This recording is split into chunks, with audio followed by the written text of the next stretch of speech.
கர்த்தருக்கு ஸ்தோத்திரம். சங்கீதம் 119 151. கர்த்தாவே, நீர் சமீபமாயிருக்கிறீர், உமது கற்பனைகள் எல்லாம் உண்மை.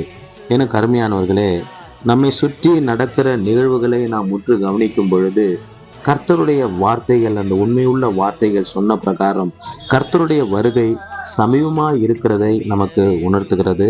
இதையே சங்கீதக்காரர் இங்கே சொல்லுகிறார்.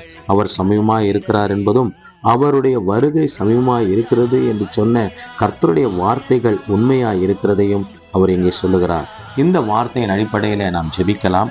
நல்ல தகப்பனே, சங்கீதம் 119 151 பிரகாரம் நாங்கள் ஜெபிக்கிறோம். ஆம் தகப்பனே, உம்முடைய வருகை சமீபமாய் இருக்கிறது. உம்முடைய வருகை சமீபமாய் இருக்கிறது என்று சொன்ன உம்முடைய வார்த்தை எல்லாம் அது நிஜமாய் இருக்கிறது. உம்முடைய வருகைக்கு எங்களை நீர் தகுதிப்படுத்தும்படியாகவும் எங்களுடைய குற்றங்களை கலைந்து, எங்களுடைய பாவங்களை கலைந்து, எங்கள் பாவமறை எங்களை சுத்திகரித்து எங்களை தகுதிப்படுத்துவீராக. ஆண்டவரே, உம்முடைய வருகை உண்மை என்று சொல்லுகிற உம்முடைய வார்த்தையை நாங்கள் நம்பி அந்த வார்த்தையின் பிரகாரம் எங்களுடைய வாழ்க்கையை அமைத்துக் கொள்ள எங்களை ஒப்பு கொடுக்கிறோம். இப்பொழுதும் ஆண்டவரே, இந்த வார்த்தையை கேட்கிற, இந்த ஜெபத்தை கேட்கிற ஒவ்வொருவரும் உம்முடைய உண்மையான வார்த்தையை, நீர் வருகிறீர் என்று சொல்லுகிற அந்த உண்மையான வார்த்தையை நம்பி ஆண்டவரே, அந்த வார்த்தைக்கு தங்களை ஒப்பு கொடுத்து தங்களை தகுதிப்படுத்திக் கொள்வார்களாக.